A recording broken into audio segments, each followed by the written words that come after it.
Budget का विश्वास से विकास का मंच यहां पर आईटीवी नेटवर्क में मैं ऋषभ गुलाटी, यहां मैनेजिंग एडिटर न्यूज एक्स का, और मेरे कॉलीग ब्रिजेश पांडे हैं सर यहां पर। गडकरी जी हमारे साथ लाइव नागपुर से जुड़े हुए हैं। गडकरी जी, इतना बड़ा प्लान है, आप 5 साल से ऑलरेडी लगे हुए हैं। अगले 5 साल में 100 लाख करोड़ इंफ्रास्ट्रक्चर पे स्पेंडिंग करनी है, ज्यादातर आपके मंत्रालय ने करनी है।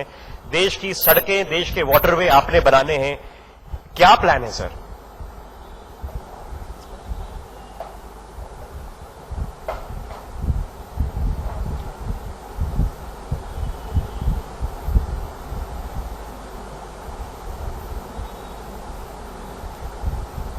गडकरी जी, अगर आपको आवाज आ रही हो।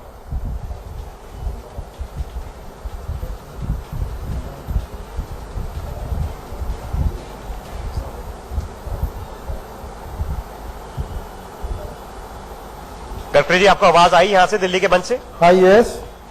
गडकरी जी, अगर आपको आवाज आ रही है तो फिर मेरा सवाल था, 100 लाख करोड़ आपके मंत्रालय ने, ज्यादातर इसकी स्पेंडिंग आपके मंत्रालय ने करनी है। देश की जो सड़कें बनानी है, देश के जो वाटरवे बनाने हैं, क्या प्लान है आपका?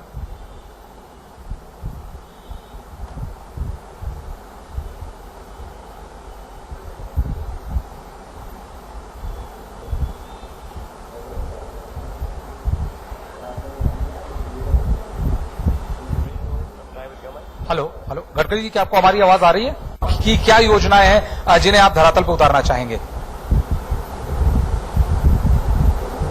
आपका आवाज ठीक से नहीं आ रहा है, मैं सुन नहीं पा रहा हूं। गडकरी जी, मैं ये पूछना चाह रहा था कि करीब 100 लाख करोड़ रुपए बजट में आवंटित किए गए। अगले 5 साल में आपका मंत्रालय इसे खर्च करेगा। आपका मंत्रालय एक मेजर मंत्रालय है जब ये इंफ्रास्ट्रक्चरल पुश की ओर देखा जाता है। तो क्या योजनाएं हैं आपकी अगले 100 दिन की और आगे के 5 साल की इस पूरी आकांक्षाओं पर खरे उतरने की? देखिए, पिछले 5 साल में मेरे डिपार्टमेंट में जो 3 मंत्रालय थे, water resources, shipping, ports, inland waterways और रोड मिनिस्ट्री, ट्रांसपोर्ट, हमने करीब 17 लाख करोड़ के काम अवार्ड किए हैं। पर आप ये जो समझते, इसमें ये समझ लीजिए कि अभी आने वाले समय में प्रधानमंत्री जी ने कहा कि हम 100 लाख करोड़ इंफ्रास्ट्रक्चर में इन्वेस्ट करेंगे। तो मेरे डिपार्टमेंट में कम से कम 25 लाख करोड़ की योजना बनाई है। पर ये 25 लाख करोड़ में केवल बजट से नहीं होता। हमारे यहाँ हाइब्रिड एन्युटी मॉडल है जिसमें 40% हम देते हैं, 60% प्राइवेट इन्वेस्टमेंट होती है। पीपीपी मॉडल है जहां 100% प्राइवेट इन्वेस्टमेंट होती है। और हम बॉन्ड्स में pension fund, insurance fund, banks, इनसे भी पैसे लेते हैं। अभी स्टेट बैंक ने हमको 25,000 करोड़ रुपए अभी चेक से दिए हैं इन्वेस्ट करने के लिए। अभी LIC, बाकी जैसी इंश्योरेंस कंपनी है, उनसे लेते हैं। तो ये सब होने के बाद फिर हम लोग निश्चित रूप से ये टारगेट पूरा कर सकेंगे। गडकरी जी, 100 लाख करोड़ इतनी रोड बनाई जाएंगी, चर्चा ये चल रही है कि इसमें रोजगार क्या उत्पन्न होगा? आपके हिसाब से जो नौजवान हैं, जिनको इंजीनियर हैं, जो मजदूर हैं, इस इन्वेस्टमेंट से रोजगार कितना उत्पन्न होगा भारत में? देखिए, पहली बात तो 100 लाख करोड़ के रोड नहीं बनेंगे। इंफ्रास्ट्रक्चर में आता है, रेलवे आती है, एविएशन आता है, जलमार्ग आते हैं और रोड आता है। तो इन सब में अलग अलग प्रकार की इन्वेस्टमेंट को लेकर ये होगा। दूसरी बात, हमने एक स्टडी किया था, जब 1000 करोड़ की इन्वेस्टमेंट होती है तो उस समय काम चलते चलते पूरे काम तक 1 लाख लोगों को डायरेक्ट इनडायरेक्ट रोजगार मिलता है। कोई ट्रक चलाता है, कोई रोलर चलाता है, कोई सैंड लाता है, कोई गिट्टी बारीक, स्टोन बारीक करता है। तो अलग अलग प्रकार के रोजगार डायरेक्ट। और पिछले बार जो मेरे विभाग का total contribution port, shipping, road और वाटर रिसोर्स पढ़ के हमारे जीडीपी ग्रोथ में हमारा करीब 3.3% था। और आपको सबसे अच्छी बात बताओ, जो MSME करके मेरे पास अभी डिपार्टमेंट है, टोटल हमारे जीडीपी ग्रोथ में 29% उनका कंट्रीब्यूशन है और 11 करोड़ लोगों को हमने रोजगार दिया है। और इस बार हमने ये तय किया है कि हम हमारे टोटल ग्रोथ में, जीडीपी के टोटल ग्रोथ में हम 50% कंट्रीब्यूट करेंगे और 5 करोड़ नए रोजगार ऐड करके 11 करोड़ से बढ़ाकर 15 करोड़ के ऊपर ले जाएंगे 5 साल में।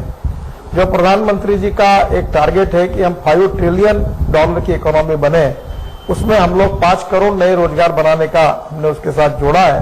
और मेरा विश्वास है कि जिस प्रकार से हम लोग तैयारी कर रहे हैं और आज तक हमने जो कहा वो करके दिखाया है, उसके आधार पर निश्चित रूप से ये टारगेट हम पूरा करेंगे, ऐसा मेरा विश्वास है। गडकरी जी, ये मोदी 2.0 गवर्नमेंट का बजवर्ड है, $5 ट्रिलियन इकोनॉमी। कल उन्होंने इसका वो भी किया और कि हम उसकी तरफ उस दिशा में बढ़ रहे हैं। आपको लगता है कि जिस तरह का ग्रोथ रेट प्रेडिक्ट किया इकोनॉमिक सर्वे ने और जिस तरह के ग्रोथ रेट की बात कर रहे हैं, आपको लगता है कि 2024 तक आप इंडिया $5 ट्रिलियन इकोनॉमी बन पाएगी?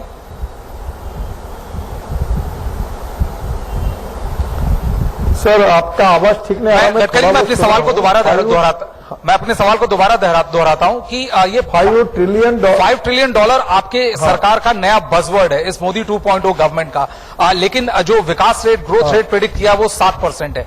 आपको लगता है कि इंडिया 2024 तक $5 ट्रिलियन इकोनॉमी बन पाएगी?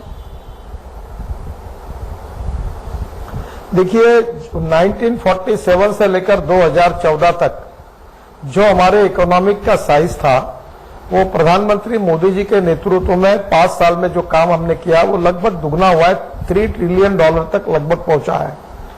अब मेरा विश्वास है कि हम लोग जिस गति से काम कर रहे हैं, निश्चित रूप से ये $5 ट्रिलियन की इकोनॉमी बनाने में हम जल्दी ही सफल होंगे और इसी 5 साल में हमारा ग्रोथ रेट बढ़ेगा और हम लोग 8% जीडीपी ग्रोथ रेट तक पहुंचेंगे। एग्रीकल्चर ग्रोथ रेट को बढ़ाएंगे, पर कैपिटा इनकम बढ़ाएंगे, रोजगार की निर्मित करेंगे और स्वाभाविक रूप से ये टारगेट को पूरा करने की कोशिश करेंगे। लेकिन गडकरी जी की एक ये भी कहा जा रहा है विशेषज्ञों द्वारा कि यदि आप $5 ट्रिलियन इकोनॉमी पहुंचना चाहते हैं तो आपका ग्रोथ रेट 14% होना चाहिए, 14% के करीब होना चाहिए, तभी भारत $5 ट्रिलियन इकोनॉमी पहुंच पाएगा। क्या आप इससे सहमत है? नहीं, पहली बात तो मैं इससे सहमत नहीं हूं। देखिए, पहली बात है, हमारे जो जीडीपी ग्रोथ में जो कंट्रीब्यूशन आता है उसमें से 22 से 24% मैन्युफैक्चरिंग सेक्टर से आता है और 52 से 56% तक जो होता है वो सर्विस सेक्टर से आता है और करीब एग्रीकल्चर और एग्रो प्रोसेसिंग का हमारा 8% से लगभग है। अब हमें ट्राइबल, एग्रीकल्चर और रूरल सेक्टर की तरफ हमने एम्फेसिस किया है।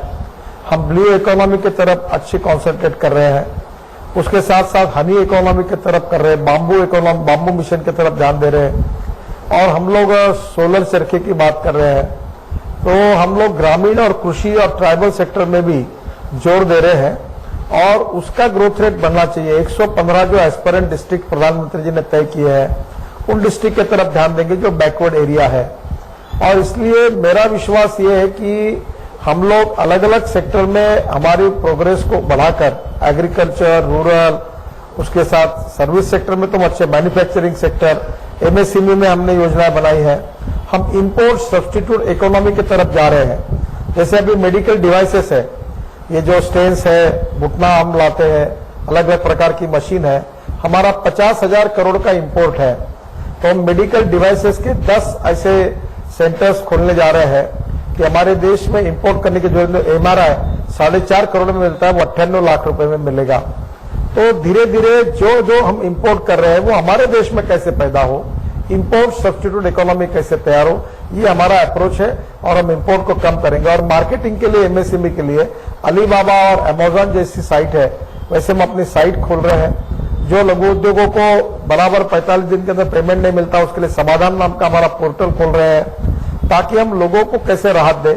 और वर्ल्ड बैंक, एडीबी और केएफडब्ल्यू, इन तीनों से मेरी बातचीत हुई है और उनके सहयोग से भी कुछ योजना चलाएंगे जिससे हमको कैपिटल मिलेगा और हम एमएसएमई को बढ़ावा देंगे, ग्रामीण कुटीर उद्योग को बढ़ावा देंगे, खादी ग्रामोद्योग को देंगे, किसान और मजदूर और गांव और गरीब, उसके साथ वनवासी, इनके साथ की योजनाएं लाएंगे और जिससे ओवरऑल इंटीग्रेटेड अप्रोच में ग्रोथ रेट बढ़ाएंगे। ये 8-8.5% तक जाएगा 3-4 साल में, ये मेरा विश्वास है। गडकरी जी, आपने एमएसएमई सेक्टर की बात करी। कॉर्पोरेट टैक्स में एमएसएमई को स्टिमुलस मिला है, 5% का कट मिला है। अब 99% एमएसएमई सिर्फ 25% टैक्स दे रहे हैं। एमएसएमई में सर क्षेत्र क्या है अगले 5 साल, अगर 10 साल का होराइजन देखें, जहां पर बढ़ोतरी तेजी हो सकती है? आपने मेडिकल की बात करी, क्या क्षेत्र आपके नॉलेज में आए हैं कि जहां पर आप तेज बढ़ोतरी देख रहे हैं अगले 5 साल में? देखो, पहली बात तो है कि जो टैक्स का स्ट्रक्चर है वो कारपोरेट के लिए, जो मीडिया मेजर इंडस्ट्रीज के लिए बड़ा है, और अभी एमएसएमई के इसमें उस प्रकार से बोलो तो है तो राहत भी है। देखिए, हमने पहले यह स्टडी किया हमारे कॉमर्स मिनिस्ट्री में जाकर कि हमारे देश में क्या क्या इंपोर्ट हो रहा है और इंपोर्ट होने वाले प्रोडक्ट हमारे देश में कैसे तैयार हो सकते हैं, और हमारे तैयार हुए प्रोडक्ट्स और हमारा एग्रीकल्चर, मिल्क प्रोडक्ट हम कैसे एक्सपोर्ट कर सकते हैं। तो हमारा एक्सपोर्ट बढ़ाना, इंपोर्ट कम करना, देश में रोजगार निर्माण करना, और इसलिए सबसे इंपॉर्टेंट चीज है कि लो कॉस्ट कैपिटल चाहिए। तो KFW, ADB और वर्ल्ड बैंक से हम वो कोशिश कर रहे हैं। फिर हमने दूसरी बात ये की है कि कॉस्ट ऑफ कैपिटल कम हुआ पर अच्छी टेक्नोलॉजी चाहिए, तो हम 100 टेक्नोलॉजी सेंटर्स खोल रहे हैं जो स्किल डेवलपमेंट का भी काम करेंगे, रिसर्च का भी करेंगे। 200 करोड़ एक सेंटर के लिए सरकार दे रही है। हमारे यहाँ चेन्नई में हमारा जूते का जो स्किल्ड और ट्रेनिंग सेंटर है, रिसर्च सेंटर, वहां 2 लाख रुपए फी है, फिर भी एडमिशन नहीं मिलती। तो स्किल डेवलपमेंट के साथ लड़कों के लिए अच्छा ट्रेनिंग कैसे प्रशिक्षित मिले। आपको पता होगा इसके साथ प्राइवेट सेक्टर में हर इंडस्ट्री अपना अगर ट्रेनिंग, रिसर्च और स्किल का अगर सेंटर खोलती है तो उसको हम विशेष रूप से प्राइवेट सेक्टर में खोलने की मदद करेंगे। तो इसके कारण आने वाले समय में वर्ल्ड में स्किल्ड मैन पावर की शॉर्टेज आने वाली है, तो हमारे देश के युवाओं को रोजगार भी मिलेगा, और दूसरी और सबसे इंपॉर्टेंट चीज यह है कि हमारे देश का औद्योगिक विकास भी होगा। ये दोनों बातों का अध्ययन करके हम इसके पीछे लगे हैं। आने वाले 1-2 साल में इसके परिणाम मिलना शुरू हो जाएगा, ये मेरा विश्वास है। गडकरी जी, आपको सबसे one of the most top performing ministers माना गया था NDA 1 के रिजीम में। जो सबसे ज्यादा बड़ी क्रिटिसिज्म जो सरकार ने झेली पिछले 5 सालों में वो थी नौकरी के फ्रंट पे, जॉब्स के फ्रंट पे। आपको लगता है जितनी सारी एम्बिशियस स्कीम्स आपने बताई MSME के क्षेत्र में, स्किल डेवलपमेंट के क्षेत्र में, और साथ ही जो मेजर इंफ्रा पुश है, आपको लगता है कि इस अगले 5 साल में आप लोग जॉब के फ्रंट पर पिछले 5 साल से ज्यादा बेहतर काम कर पाएंगे? देखिए, पहली बात तो ऐसी है कि मैं नम्रतापूर्वक आपको बताऊंगा कि पिछले 5 साल में मैंने जो वादे किए वो पूरे किए हैं, झूठे वादे नहीं किए हैं, और असंभव लगने वाली बातें भी पूरी हुई है। गंगा का उदाहरण लीजिए, अब इस समय कुंभ में 23 करोड़ लोग गए थे, जहां पानी देखा उन्होंने अविरल था, निर्मल था, फिर भी हमने 30% ही काम किया है। तो हमारा प्रधानमंत्री के नेतृत्व में हम सब कोशिश कर रहे हैं। अब प्रधानमंत्री ने 5 ट्रिलियन की इकोनॉमी का टारगेट दिया है, तो हमने भी उस प्रकार से हमारे टारगेट सेट किए हैं। तो निश्चित रूप से हम प्रयास करेंगे, ताकत लगाकर उससे अच्छा काम करेंगे। पर आज ही मैं गारंटी देकर आपको नहीं बता पाऊंगा कि ये होगा। ये कैसा है कि टारगेट होता है, जैसे मैंने आने के पहले कहा था कि 40 किलोमीटर पर डे रोड बनाएंगे, तब 2 किलोमीटर पर डे बन रहे थे, पर आज हम 31 किलोमीटर पर आए हैं। टारगेट बड़ा होता है और हम लोग ताकत लगा के उसके पीछे चल के शायद इस साल मैं 40 किलोमीटर पर डे का रोड कंस्ट्रक्शन का टारगेट पूरा कर लूंगा। तो कभी कभी ऐसा है कि वो टारगेट को पूरा करने के लिए परिश्रम करना, मेहनत करना, उसके बीच में जो अड़ंगे उसको दूर करना, और उसकी सबकी तैयारी हमने की है, और मेरा विश्वास है कि निश्चित रूप से इसमें हमको सफलता मिलेगी, ये मेरा विश्वास है। गडकरी जी, बजट में इलेक्ट्रिक सोलर पे बहुत मजबूती से धक्का पुश दिया गया है। अब सब्सिडी डिडक्शन, टैक्स डिडक्शन दिए जा रहे हैं। ये जो सारे हाईवे बनेंगे, ये जो उसमें ट्रक चलेंगे, बसें चलेंगी, गाड़ियां चलेंगी, हम कुछ हफ्ते पहले ही चर्चा कर रहे थे, ये ऑल इलेक्ट्रिक कब तक हो सकती है सर? देखिए, इसकी तिथि के बारे में आज कोई ऐसी कमिटमेंट होना संभव नहीं है, पर इस कार्य की शुरुआत हुई है, और ये जैसी शुरुआत हो गई इसको गतिशीलता आएगी, क्योंकि इकोनॉमिकली वायबल है। मैं उदाहरण के लिए आपको बताता हूं कि मुंबई में बेस की डीजल बस एक दिन में चलती है, उसको पर किलोमीटर 110 रुपए खर्चा आता है। इथेनॉल पर चलने वाली बस नागपुर में उसको 69% आता है। अब हम एयर कंडीशन इलेक्ट्रिक की बस चलाएंगे, उसको 50 रुपए किलोमीटर खर्चा आता है। लंदन ट्रांसपोर्ट करके एक कंपनी है, वर्ल्ड बैंक के सहयोग से लंदन में 9 ऑपरेटर अपने पैसे से बस खरीदते हैं, और कारपोरेशन को गारंटी देती है लंदन के मेयर की ओर से कि मिनिमम 250 किलोमीटर आपको हम रोज पैसा देंगे पर किलोमीटर के हिसाब से, और उस हिसाब से फिर वो चलाते हैं। तो उसमें टिकट जो है वो कारपोरेशन का कंडक्टर खरीदता है, देता है। तो आज लंदन में ये मॉडल सक्सेसफुल हुआ। अब पूना में 150 इलेक्ट्रिक बस आ रही है, दिल्ली में 1000 इलेक्ट्रिक बस आ रही है, अब हम इलेक्ट्रिक हाईवे बनाने की बात सोच रहे हैं। हमने लिथियम आयन बैटरी बनाने के लिए स्पेशल कंसेशन दे रहे हैं। फिर इलेक्ट्रिक चार्जिंग स्टेशन की बेस्ट टेक्नोलॉजी के लिए हम लोग स्पेशल कंसेशन दे रहे हैं। इलेक्ट्रिक कार, बस और सभी व्हीकल के ऊपर हमने 5% टैक्स कर दिया है। इंसेंटिव ऑलरेडी उसके ऊपर है। फिर 1.5 लाख रुपए के लोन तक ब्याज से मुक्ति दिलाई है। और अभी हमने electric 2 wheeler, auto rickshaw, car और बस को परमिट राज से मुक्त किया है। तो अब स्वाभाविक रूप से राज्य सरकार का भी सहयोग इसमें लगेगा। तो ये होगा तो धीरे धीरे नंबर बढ़ेगा, कॉस्ट कम होगी और ये जो आप बोल रही है सपना पूरा होगा।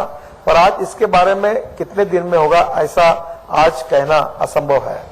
गडकरी जी, एक और एरिया था जिसमें बजट का मेजर फोकस था, वो था स्टार्टअप एरिया। आपको लगता है जिस तरह का फोकस इस बार स्टार्टअप्स को लेकर सरकार ने फोकस किया है, उससे भी इकोनॉमी को बूस्ट मिलेगी और साथ ही इनोवेशन और जिस तरह से आप कह रहे थे वेबसाइट्स यूज करना चाहिए अलीबाबा और अमेजॉन की तरह से, उस तरह से इकोनॉमी और बाकियों को फायदा होगा? बिल्कुल होगी। अभी वित्त मंत्री जी ने अपने भाषण में कहा है कि पेटेंट रजिस्ट्रेशन करने में 3 गुना बढ़ोतरी हुई है। स्टार्टअप, स्टैंडअप, रिसर्च, देखिए innovation, entrepreneurship, science, technology, research and skilled, हम उसको नॉलेज कहते हैं। और conversion of knowledge into wealth हमारे देश का भविष्य है। अब डिजिटल करेंसी शुरू हो गई है। हमने कहा कि 1 करोड़ के ऊपर अगर कोई कैश में डील करेगा तो 2% टैक्स लगेगा। अब धीरे धीरे नोटा छापने की जरूरत ही नहीं पड़ेगी, पूरा डिजिटल करेंसी आ जाएगी। हमारे सभी प्रकार के जो कुछ व्यवहार है वो डिजिटल हो जाएंगे, तो रुपयों की जरूरत नहीं पड़ेगी, हमारा पैसा बच जाएगा छापने का। तो धीरे धीरे ये रिवोल्यूशन हो रहा है और ये रिवोल्यूशन हो रहा है, ये एक प्रक्रिया है। देश में हर क्षेत्र में रिफॉर्म हो रहे हैं। रिफॉर्म परफॉर्म, यही प्रधानमंत्री की भाषा होती है। और मुझे लगता है कि इस आने वाले समय में ये स्थितियां बदलेगी और हम 5 ट्रिलियन इकोनॉमी की तरफ जाएंगे और इंटरनेशनल स्टैंडर्ड और पैरामीटर्स को मीट करते हुए हमारे हर सेक्टर में प्रगति और विकास होगा और देश हमारे वर्ल्ड की, दुनिया की सबसे इंपॉर्टेंट इकोनॉमिक पावर बनेगा। ये मेरा विश्वास है जिस प्रकार से हम आगे बढ़ रहे हैं। गडकरी जी, विश्व में चर्चा चल रही है कि देखिए अभी अमेरिका और चीन की ये ट्रेड वॉर चल रही है और ये भारत का बहुत ही बड़ा मौका है। क्या हम इसे मौके के उदाहरण से देखते हैं?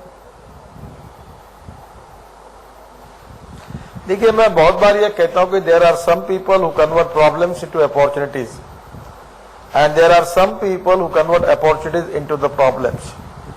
मैं समझता हूं कि हमारे पास अपॉर्चुनिटी बहुत है और समस्याओं के ऊपर हम लोग निगेटिव न होते हुए पॉजिटिव अप्रोच में, डेवलपमेंट ओरिएंटेड अप्रोच में, fast track decision making process से और एप्रोप्रिएट पॉलिसीज के साथ हम गतिशीलता के साथ काम करें। मुझे विश्वास है कि इस समय दुनिया में हमको अनुकूलता है, हम दुनिया की सुपर इकोनॉमिक पावर बन सकते हैं। किसी के ऊपर टीका टिप्पणी करने के बजाय और चर्चा करने के बजाय हम प्रत्यक्ष काम करके दिखाएं, ऐसा अवसर हमारे देश को मिला है और प्रधानमंत्री के नेतृत्व में इस उद्देश्य को पूरा करना यही हम सबका प्रयास है। हम इसमें कामयाब होंगे, निश्चित रूप से कामयाब होंगे। गडकरी जी, जैसे पिछली बार 2014 से 2019 में विपक्ष कह रहा था कि बीजेपी 200 से ज्यादा सीटें नहीं जीत पाएगी और तमाम तरह की बातें चल रही थी डिलीवरेबल्स की। 2019 में भाजपा प्रचंड बहुमत के साथ आई, 303 सीट के साथ आई। आप इस बैकड्रॉप में इस बजट को कितना बजट ऑफ होप के तौर पे देखते हैं? देखो, बजट का पॉलिटिकलाइजेशन नहीं करना चाहिए। चुनाव की राजनीति और आर्थिक नीतियां अलग होती है और देश में विशेष रूप से ऐसी बहुत सी बातें हैं कि जिसमें सत्तारूढ़ पार्टी और विपक्ष में मतभिन्नता होने का कोई कारण नहीं है। और मैं आपको सुझाऊंगा कि अच्छी बातें देश के हितों में जो है, जो रोजगार निर्माण करने वाली है, जो गरीबी को गरीबी से मुक्ति देने वाली है, जो देश को दुनिया की सुपर इकोनॉमिक पावर बनाने वाली है, जो गांव, गरीब, मजदूर, किसान का कल्याण करने वाली है, उसमें हम सब लोग मिलकर एक दिशा से काम करें। आज हम सरकार में है, लोकतंत्र में कल को आ सकता है, पर देश के विकास की राजनीति न होते हुए, विवाद न होते हुए अगर हम मिलकर काम करेंगे तो हमारा देश प्रगति और विकास की ओर बहुत तेजी से आगे जाएगा। तो मुझे लगता है कि इसको राजनीतिकरण करना, वोटों के साथ जोड़ना, ये अगर टालते रहेंगे तो अच्छा होगा। ये देश के लॉन्ग टर्म पॉलिसी है। देखिए, कुछ बातें ऐसी लॉन्ग टर्म होती है, कुछ मिड टर्म होती है, कुछ इमीडिएट होती है। और देश के इस फाइनेंशियल इकोनॉमिक स्ट्रक्चर को मजबूत करने के लिए हमको कुछ लॉन्ग टर्म नीतियां बनानी पड़ेगी, कुछ मिड टर्म बनानी पड़ेगी, कुछ शॉर्ट टर्म बनानी पड़ेगी, और हम लगातार इस पर काम कर रहे हैं। और प्रधानमंत्री की जो हमारा इस समय का बजट है वो एक प्रकार से हिंदुस्तान को सुपर इकोनॉमिक पावर बनाने के लिए, एक प्रकार से जो प्रधानमंत्री 5 ट्रिलियन की इकोनॉमी बनाना चाहते उस उद्दिष्ट को पूरा करने के लिए उसका मास्टर प्लान बजट के द्वारा वित्त मंत्री जी ने पेश किया है। अब इसको जब इंप्लीमेंट करते करते कम अधिक प्रमाण में जहां जरूरत होगी वहां उसमें सुधार करके हम आगे जाएंगे और गतिशीलता देंगे। समय, टाइम, ये बहुत बड़ा कैपिटल होता है। मैं बहुत बार कहता हूं, मेरे यहां मैंने एक स्लोगन अपने टेबल पर लिख के रखा है कि I like people who can get the things done. तो निर्णय गतिशीलता से करना, फास्ट चलना, आगे जाना। और एक बात और ये भी सच है कि यू कैन डोनेट, आप it can not donate vision. आंखें दान हो सकते पर विकास की दृष्टि दान नहीं हो सकती। प्रधानमंत्री के नेतृत्व में एक विकास की दृष्टि मिली है, हमको अवसर मिला है, दुनिया में, विश्व में अनुकूलता है। हम इसका उपयोग करके गतिशीलता दें और देश की शक्ति को, देश की ताकत को, इकोनॉमिक पावर को नंबर 1 तक ले जाएंगे तो ही देश के गांव, गरीब, मजदूर, किसान का कल्याण होगा। संतुलित विकास होना चाहिए, इंटीग्रेटेड अप्रोच में विकास होना चाहिए। गांवों का, गरीबों का, वनवासियों का, रूरल एग्रीकल्चर इकोनॉमी का, ट्राइबल इकोनॉमी का भी होना चाहिए। और एक तरफ मॉडर्न टेक्नोलॉजी भी लानी चाहिए। इसका समन्वय इस मास्टर प्लान में बजट के रूप में वित्त मंत्री ने रखा है। हम उसको इम्प्लीमेंट करके निश्चित रूप से सफलता हासिल करेंगे, ये मेरा विश्वास है। गडकरी जी, बस आखिरी 2 सवाल। कुछ हफ्ते पहले हमारी इसी पे चर्चा हुई थी आपके साथ। इंफ्रास्ट्रक्चर की फाइनेंसिंग लार्ज स्केल पे ये चुनौती है। आप और आपकी टीम नए मॉडल्स पे काम कर रही थी, इसमें क्या बढ़ोतरी हुई है सर, और आगे क्या आशा कर सकते हैं हम? देखिए, पहली बात तो ऐसा है कि इसके लिए आप एक अलग कार्यक्रम रखिए, क्योंकि ये टेक्निकल सब्जेक्ट है, ये समझना थोड़ा सा कठिन होता है। मेरे डिपार्टमेंट में 17 लाख करोड़ के काम पिछले 5 साल में अवार्ड कर चुका हूं। पर 11 लाख करोड़ रोड करके 5 लाख शिपिंग और पोर्ट में हुआ था।